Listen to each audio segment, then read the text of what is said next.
बिस्मिल्लाहिर्रहमानिर्रहीम, अस्सलाम वालेकुम नाज़रीन। मैं हूं बाबर हयात और आप देख रहे हैं 24/7 उर्दू न्यूज़ पर होम एक्सपेंट्स के ताउन से बाबर हयात शो। नाज़रीन, न्यूजीलैंड ने पाकिस्तान को दिया है बहुत बड़ा झटका, बहुत बड़ा झटका। और ये झटका कोई मुख्तलिफ नहीं है, क्योंकि हम ये झटके गुज़िश्ता एक पूरे साल से खाते हुए आ रहे हैं और वो झटके हैं हार की शक्ल में। और न्यूजीलैंड ने अब हमें एक बार फिर एक हार की तरफ मोड़ दिया है, एक शिकस्त की तरफ मोड़ दिया है। और न्यूजीलैंड इस टेस्ट पे अब मुकम्मल तौर पर हावी हो चुका है। पाकिस्तान इस टेस्ट मैच से निकल चुका है।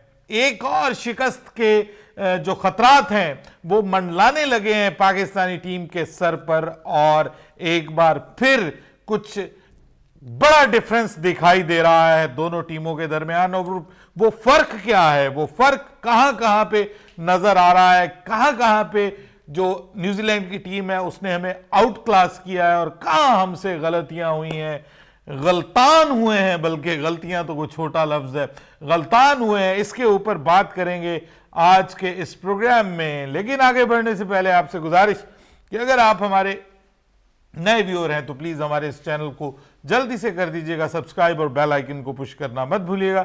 मुझे फॉलो कीजिए इंस्टाग्राम पे @बाबर हयात शो और हमारे पेज को फेसबुक पे लाइक कर लीजिएगा। तो जनाब, एक और दिन और एक और टेस्ट क्रिकेट का दिन और एक और टेस्ट क्रिकेट का ऐसा दिन कि जिसमें हम सर पकड़ के बैठे हुए हैं कि हमारी टीम कहां जा रही है।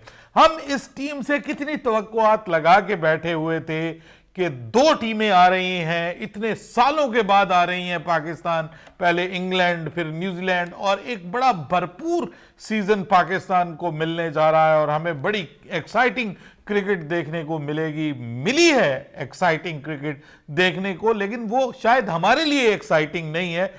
इससे पहले इंग्लैंड ने बाकायदा एक हिस्ट्री क्रिएट की है और अब न्यूजीलैंड फिर एक हिस्ट्री क्रिएट करने की जानिब बढ़ रहा है। पाकिस्तान के इर्द गिर्द न्यूजीलैंड ने अपने शिकंजे कस लिए हैं, पाकिस्तान को मुकम्मल तौर पर इस टेस्ट मैच से बाहर कर दिया है और अब न्यूजीलैंड एक फतह की जानिब बढ़ रहा है। इसकी फतह की जानिब इसके कदमों को रोक कैसे सकते हैं, ये अब सबसे बड़ा सवालिया निशान बन चुका है। पाकिस्तान ने जो गलतियां की हैं उसमें सबसे बड़ी गलती तो इस पूरी सीरीज में जो हमारा डिफेंसिव माइंडसेट पूरे इस सीजन में, मैं समझ लूं कि जो डिफेंसिव माइंडसेट है वो हमारा सबसे बड़ा प्रॉब्लम है। और उसी की निशानी हमें पिचेस की सूरत में मिली है। जो पिचेस बनाई गई हैं इस पूरे सीजन में वो इंतहाई, जिसको आप कहते हैं ना कि डिस्गस्टिंग फीलिंग होती है उनको देख करके कि क्या ये आप होम कंडीशंस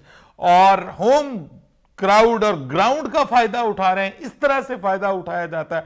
और डिफेंसिव अप्रोच यह है कि जनाब आप अपने बैट्समैनों को सहूलत देने के लिए पिचेस बना रहे हैं, यानी आप वो पिचेस बना रहे हैं कि जिसके ऊपर बैट्समैनों को फायदा हो, बैट्समैनों को प्रॉब्लम ना हो। ऊपर से हम 7-7 बैट्समैन खिला रहे हैं, 7-7 बल्लेबाज खिला रहे हैं, उसके बावजूद हमारे बल्लेबाज हमें वो करके नहीं दिखा रहे। तो हमने जो नहीं किया वो ये कि नंबर 1 हमने सपोर्टिंग पिचेस नहीं बनाई, नंबर 2 हमने उन पिचेस के हिसाब से अपनी बॉलिंग को सिलेक्ट नहीं किया, अपने तजुर्बाकार बॉलर्स को हमने बाहर किया, नए नए लड़कों को हम लेकर के आए और उनको भी हमने वो पिचेस दी कि उसके ऊपर वो मर गए, मिट गए, जोर लगा लगा के थक गए, बेचारों को विकेटें नहीं मिल रही।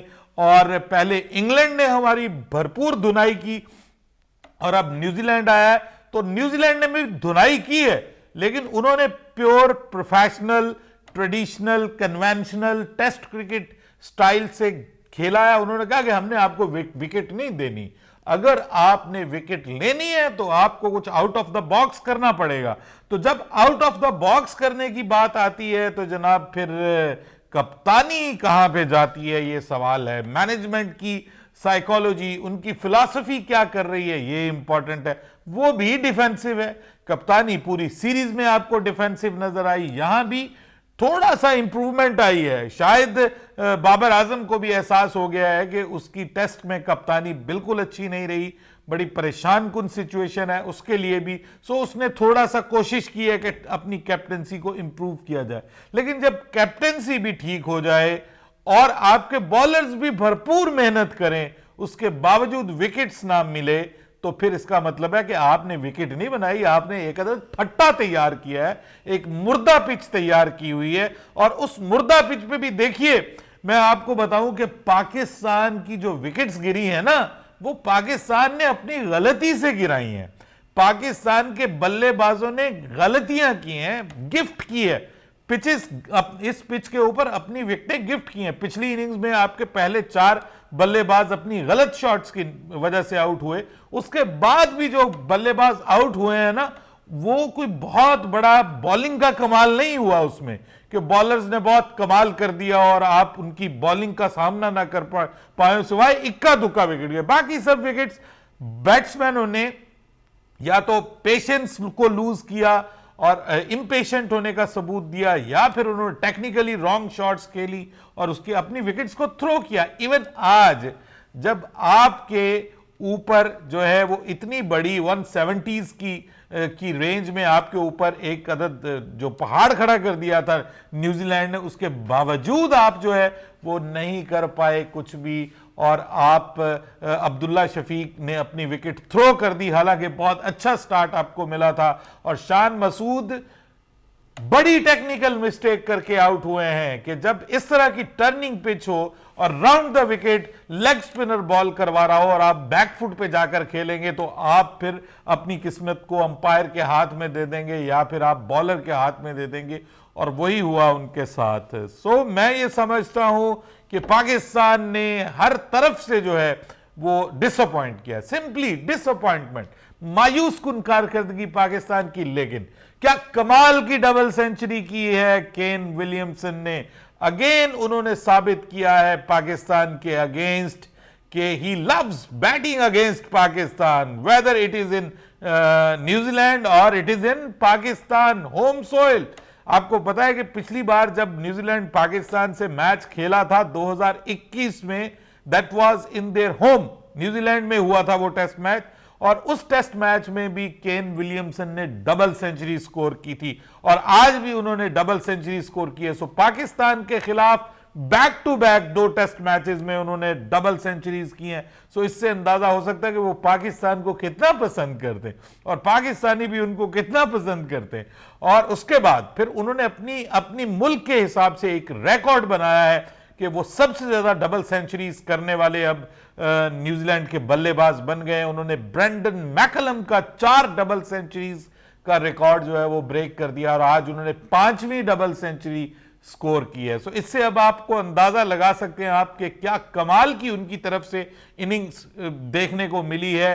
किसी बल्लेबाज ने विकेट जानबूझ के जल्दी में थ्रो नहीं की।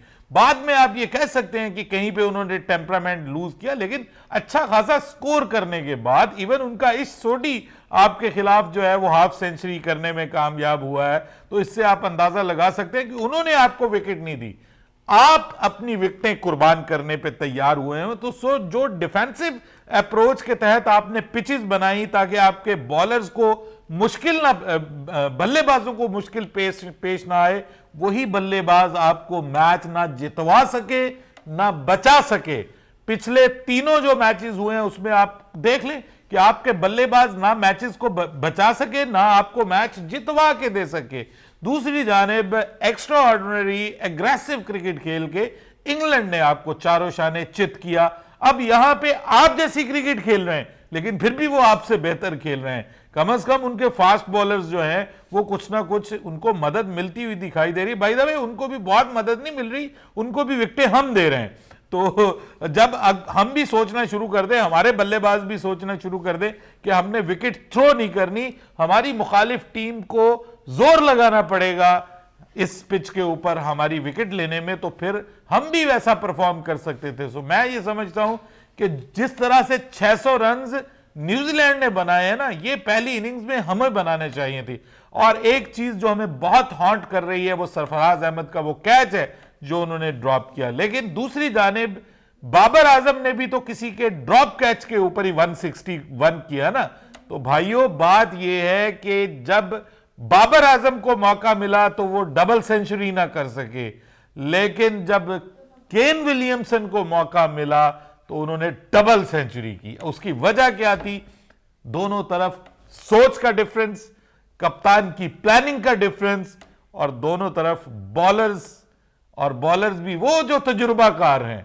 हमने अपने नए लड़के डाले हुए हैं, तो जब आप नए लड़के डालेंगे तो फिर वो मेहनत तो करेंगे, लेकिन उनको वो ट्रिक्स नहीं आएंगे कि जिनसे वो अगली टीम को मुश्किल में डाल सकें। पाकिस्तान इस वक्त एक और शदीद शर्मनाक किस्म की हार की तरफ बढ़ रहा है। क्या पाकिस्तान इस मैच को बचा पाएगा? सारी निगाहें अब इमामुल हक के ऊपर हैं।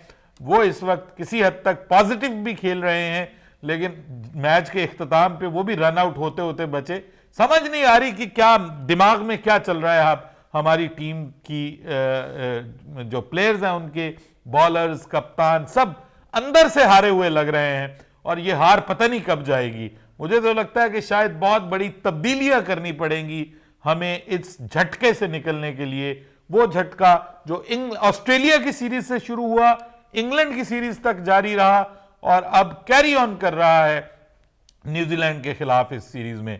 आखिरी दिन, और आखिरी दिन पाकिस्तान को बैटिंग करनी है और करते रहनी है। क्या बाबर आजम एंड कंपनी पाकिस्तान को एक और हार से बचा पाएंगे, और इस टेस्ट सीरीज में कुछ जान बाकी रहेगी, या फिर ये मुस्तकिल शिकस्तों का एक और सिलसिला जो है वो शुरू होने वाला है? अपनी राय दीजिएगा कमेंट सेक्शन में।